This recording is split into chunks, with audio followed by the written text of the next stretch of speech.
You know that feeling when your brain just bounces off anything to do with money, even though you kind of know you should probably get a better handle on it? Oh, yeah, definitely. You're not alone there. Well, welcome to the deep dive. We basically sift through all the noise, books, articles, maybe that finance podcast your friend keeps pushing, and we pull out the game-changing stuff specifically for you.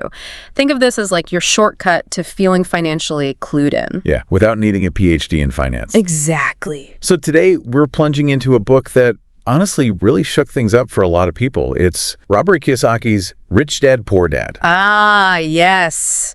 The classic. Right. And our source is the book itself. It lays out this, pretty radical contrast in how two father figures saw the world of money. What grabbed me right away with this book was exactly that contrast. Kiyosaki sharing these often totally opposing lessons from his two dads. One, super educated PhD, that was his poor dad. And the other, an entrepreneur, his rich dad, who had this completely different playbook for building wealth. It really makes you stop and kind of question what you thought you knew. And that's basically our mission for you today. We want to pull out those core financial ideas Kiyosaki talks about, the ones that can genuinely spark those, aha moments. Yeah, shift your perspective a bit on your own finances, maybe, but without getting totally lost in jargon. Exactly. No jargon overload. It's kind of wild when you stop and think how much of our first ideas about money come from, how we grew up. Totally. Those kitchen table talks. Yeah. Or maybe the silence around it. Yeah. And how different those early influences can be. Just setting people on such wildly varied financial paths. Okay, so let's dive into what I think is maybe the first big mind bender from the book. Let's do it. The foundational idea, the first real flip of, let's say, conventional wisdom is this. The poor and the middle class work for money. Okay. The rich have money work for them. That single statement, it really sets the stage for, everything else. Right. And he uses his own childhood to explain it, which makes it so much more, relatable. That story about him and his friend Mike working for the rich dad. First for 10 cents an hour, basically nothing. And then working for free. It sounds a bit weird at first, doesn't it? It really does seem counterintuitive. But the rich dad, he had a very specific point. It wasn't about getting cheap labor. Not really. Okay. It was about pushing the boys to think beyond just that immediate paycheck, to start looking for other ways to make money, ways that didn't just rely on trading their time. Which is the absolute opposite of the advice his poor dad was giving him, right? Study hard, get good grades, so you can get a good job. Exactly. The mantra so many of us heard. But the rich dad basically argues that, look, a high salary isn't the magic fix if you don't actually understand the rules of how money works. Yeah, the fundamentals. And this leads straight into his concept of the rat race. The rat race. Yeah, that cycle where, you earn a salary, but then as you make more, your spending just creaks up. Often because you're afraid of not having enough, or you just desire more stuff. So you're running faster on the wheel, but not really getting anywhere further ahead financially? Exactly. Stuck. And here's where it gets really interesting, I think. The rich dad believed that money itself, it can't actually soothe those deeper fears or desires. Right. Even people with loads of money can still be driven by that fear of losing it all, which just pushes them to hoard more, keeping them stuck on that same hamster wheel. So it's not just about getting money. No. That's where the power of our thinking comes in. Kiyosaki suggests we can actually consciously choose our thoughts and actions around money instead of just reacting based on fear and greed. He uses that briar patch analogy, right? Facing your financial fears head on and making informed choices is the real path out. Exactly. It's about choosing thoughts over just reacting to emotions. We even see little examples of this kind of thinking early on for Kiyosaki. Remember the toothpaste tube collection? Huh. Yeah, talk about resourcefulness. Right. And then the comic book library they started, hiring Mike's sister. It shows that early knack for seeing a need and figuring out how to profit from it. And what's really important is that even when the comic book thing hit a snag, the bullies, the rich dad reframed it. It wasn't a failure. It was a valuable lesson learned. That shift in perspective, seeing challenges as growth opportunities, that's key. This really flags up a central point Kiyosaki keeps making. Loads of people are so focused on the paycheck, how much money they're bringing in, but they're totally neglecting their own financial education. He argues it's not just the dollars, it's the financial intelligence behind them that actually solves money problems. Yeah. Without that understanding, he says, even a pile of money can just vanish pretty quickly. Which ties perfectly into the second really critical lesson, the huge importance of financial literacy. Absolutely. Kiyosaki just cuts right to it with this line. It's not how much money you make, it's how much money you keep. That's where the real long-term financial success is built. And the examples he uses are pretty stark, aren't they? You think about lottery winners, suddenly rich, then bam, bankrupt a few years later. Or pro athletes. Yeah. Earning millions during their careers, only to end up broke later on. These are just like random stories. They point to a bigger issue. Yeah, a pattern. Exactly. These folks often have incredible skills in their fields, right? Top of their game professionally. But what they often lack is what Kiyosaki calls financial aptitude. Meaning Meaning the ability to actually manage the money they earn effectively. To protect it, make it grow over time. this is where his definitions of asset and liability become so crucial. And they often clash with, like, standard accounting definitions. You really do. For Kiyosaki, it's super simple. An asset is anything that puts money into your pocket. Okay. A liability is anything that takes money out of your pocket. It's all about the cash flow direction. That's it. And he really hammers home that for his rich dad, these weren't just words on paper. They were defined by the actual numbers on your financial statements. If you can't read those statements, he argued, you can't really tell the difference between something that's helping you financially and something that's hurting you. He then makes this really key observation. The rich actively acquire assets. The poor mostly just have expenses. In the middle class. This is interesting. They often buy things they think are assets, like a big house, which Kiyosaki argues are actually liabilities draining their cash. Right, the house example. That's probably one of the most controversial bits for many people. It definitely challenges conventional wisdom.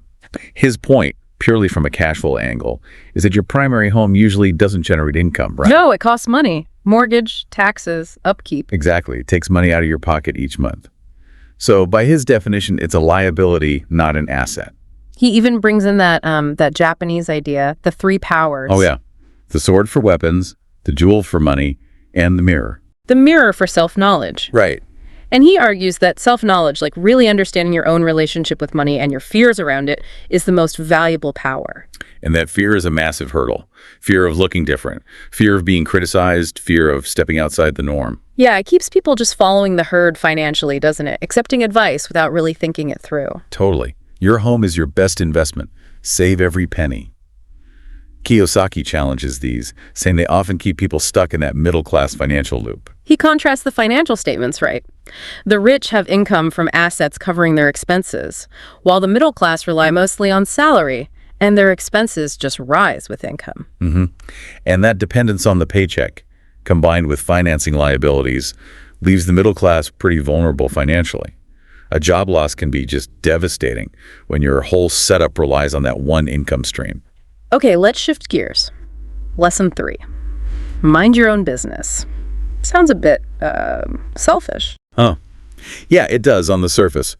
But in this context, it has a very specific financial meaning. He clarifies it doesn't mean, like, ignore your job. Right. It means actively focusing on building your own asset column, while most other people are just focused on their income statements, their paychecks. He uses that great story about Ray Kroc, the McDonald's founder. Oh, yeah. When those MBA students told him he was in the hamburger business, he corrected them, said, "No, my business is real estate." Perfect example. Kroc understood the land under the Golden Arches was the real long-term asset. And Kiyosaki argues that a lot of financial struggle comes precisely from spending your whole life making someone else rich. Right. The company owners, the government via taxes, the banks through mortgages. Your effort builds their assets, not necessarily yours. And he makes the point that our traditional education system, well, it mostly prepares us to be employees, right? Focusing on skills to earn income for someone else's business. Exactly. So minding your own business means consciously deciding to acquire and grow your own portfolio of things that make you money. Income-producing assets. This involves a shift in priorities, doesn't it? He says the rich tend to buy luxuries last. As a reward for building that solid asset base first. Whereas the poor and middle class often go for the big ticket items, fancy car, bigger house first. Often financed with debt. Often financed with debt, yeah, which actually digs the hole deeper and makes it harder to build real assets. That idea of a true luxury being something you can afford because your assets generate enough income to pay for it. Yeah. That's a powerful reframe. Absolutely. Build the foundation first. Let your assets buy your luxuries instead of trading your time for them. Okay, now for a topic that can feel a bit heavy. Taxes and corporations. Lesson 4. The history of taxes and the power of corporations. Yeah, this is where Kiyosaki really digs into how the wealthy often play by a different set of financial rules. And a key tool, the corporation. He kind of pokes holes in the simple Robin Hood idea, right? That the rich just get taxed heavily to help everyone else. Says it's more complex. Much more complex. He gives a quick history lesson on income tax, how it started in England and the U.S., initially targeting only the very rich. But then, as government spending grew, the need for revenue grew, and surprise, surprise, the tax base expanded to include the middle class and poor, the very people who originally thought it would only hit the wealthy. And this is where the contrast between his two dads comes back strong. The poor dad government employee versus the rich dad capitalist. Right. Different objectives entirely. One focused on public spending, the other on minimizing costs and maximizing returns. And Kiyosaki argues the wealthy, understanding these trends, use their financial smarts and the legal structure of corporations to shield themselves somewhat from rising taxes. It's important to understand his definition of a corporation here. He stresses it's not always a big building. It's a legal entity, like a file folder with some legal documents. And that legal structure offers specific advantages. Big advantages. He talks about this ongoing battle between the haves and have-nots, reflected in tax laws. And the crucial point for the rich is that corporations can often pay expenses before taxes are calculated. Whereas employees earn, get taxed, then spend what's left. Exactly. It's a huge difference in cash flow timing and taxable income. Plus, corporations and trusts offer significant protection from lawsuits. Another way the wealthy protect their assets. So financial intelligence here isn't just knowing accounting, it's understanding markets, investing, and the law, especially around taxes and protection. Precisely. It's that whole package. Understanding the system lets them navigate it much more effectively, reducing liabilities, including taxes. Okay, lesson 5 takes a slightly different angle. It's more about mindset, maybe. The rich invent money. Sounds almost magical. Yeah, it does sound a bit out there. But Kiyosaki's point is really that in the real world, being bold and thinking creatively often matters more than just being book smart. Like the Alexander Graham Bell story. Western Union turning down the telephone. Exactly. Yeah. A massive missed opportunity because they lacked vision, couldn't see the future potential. So financial intelligence isn't just knowing the rules, it's what? Seeing possibilities. Yeah, having the mental flexibility to see and create new opportunities, even when you don't have many resources to start with, thinking outside the standard financial box. He even mentions his cash flow board game here, right? As a way to learn this stuff. As a practical tool to see how money flows, understand the income statement versus the balance sheet. It's a safe place to try things, make mistakes without real-world consequences. I remember that little anecdote about the woman playing the game who got upset about the doodad car in the boat, saying she wasn't good with numbers. So telling, isn't it? It highlights how emotional blocks or just disengaging from your own finances can stop you from learning and seeing opportunities. The game reflects behavior. Exactly. Gives instant feedback. And Kiyosaki stresses that just clinging to old ideas, limiting what you think is possible, that can be a huge financial liability itself. It stops you adapting. He defines financial intelligence as that ability to find creative solutions, make opportunities happen even without much starting capital, or when things go wrong. That knack for turning a lemon into millions. And here's that really powerful quote from the rich dad. The more real you think money is, the harder you will work for it. Okay. If you can grasp the idea that money is not real, you will grow richer faster. His point is that money is basically a social agreement, what we agree it is. Wow. So it's fundamentally about mindset. Our understanding of money is the asset. Exactly. Your trained mind is your most powerful asset. It's what lets you see and act on opportunities others miss. He shares a personal story too, right? A real estate deal. Yeah, using a tiny loan, finding an undervalued property, adding value quickly, and making a big return with very little upfront cash. That's his example of inventing money, using intelligence, not just capital. Okay, lesson 6 is a quick one, but it circles back. Work to learn, don't work for money. Yes, it brings that initial advice full circle. He's reiterating that those early jobs, even the low-paying or free ones, were all about the learning, gaining firsthand insight into how businesses actually run. Not just about the paycheck itself. Not primarily, no. And he makes it clear financial education isn't something you do once. It's ongoing. a lifelong process of learning and adapting. Okay, so even if you get all this stuff, understand the principles. Things can still get in the way. He talks about overcoming obstacles. Right. He lists 5 main reasons why even financially literate people might still struggle to actually build up those abundant asset columns. And the first one he tackles is a biggie: fear. Yeah, that totally human, understandable fear of losing money. Nobody likes losing money. Exactly. He acknowledges that. Hmm. But the key difference, he says, is how the financially successful learn to manage that fear, not let it paralyze them. He uses remember the Alamo story, turning defeat into future motivation. So it's about how you react to setbacks. Winners get inspired by failure, losers get defeated by it. That's the distinction he draws. It's all about the mindset you bring to challenges. Okay, obstacle number 2 he mentions is cynicism. And he's pretty blunt. Cynics never win. Why is that? Because he argues that constantly being critical and negative actually blinds you to opportunities. Whereas being analytical, asking questions, that opens your eyes to possibilities others just dismiss. Like the "I don't want to fix toilets" excuse for avoiding real estate. Perfect example. Yeah. Cynicism just shuts down possibilities. Third hurdle, laziness. And here he contrasts the phrase, "I can't afford it," which just ends the conversation in your head. Right, dead end. With the question, "How can I afford it?" Yeah, Which actually sparks creativity and problem solving. Makes your brain work. makes sense. Next up, bad habits. Financial ones, obviously. The main one he flags is just the common habit of spending everything you earn, leaving nothing to actually put into that asset column we keep talking about. The pay yourself last habit. Exactly. And the final obstacle he touches on is arrogance. How does arrogance hurt? Well, he argues it often masks ignorance. If you think you already know everything, you stop being open to learning new things or considering different viewpoints. It shuts off growth. Okay, so we know the pitfalls. How do we actually get going? He has a whole chapter on practical steps, right? Getting started. He does. And he kicks it off with a great line. There is gold everywhere. Most people are not trained to see it. It's about developing that financial vision, that awareness. Like training your eye to spot opportunities. Exactly. And he stresses really getting clear on your wants and don't wants, what you truly desire and what you desperately want to avoid. Those are powerful motivators. Okay, practical step 1. Invest first in education. Your mind is your greatest asset. Actively choose to learn books, seminars, find successful people to learn from. He contrasts buying, say, a new TV with buying business books. Prioritize learning over consuming. And he warns against listening too much to the chicken littles, those always predicting doom and gloom. Seek out multiple viewpoints. Stay curious. He also talks about having rich friends. Yeah, but not just for status.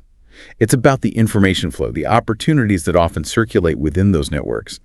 He calls it legal insider trading, getting valuable info. Interesting take. He also suggests mastering one formula first. Right. Master one way of making money, real estate, stocks, whatever, then learn another. Don't try to do everything at once. Focus, then expand. And a big one, pay yourself first. Huge. Prioritize putting money into your asset column before you pay your bills. Take serious discipline, but it forces you to build assets. Keep debt low, build assets before buying luxuries, find good advisors who actually own assets themselves. All key points.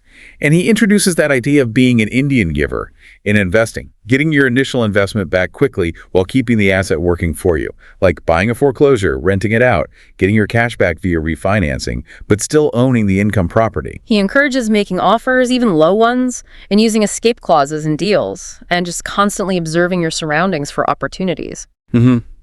Driving around, jogging, look for potential deals everywhere. Look for buyers before you even find the seller or the asset. He shares that story about his friend teaching his son about money while buying a car, right?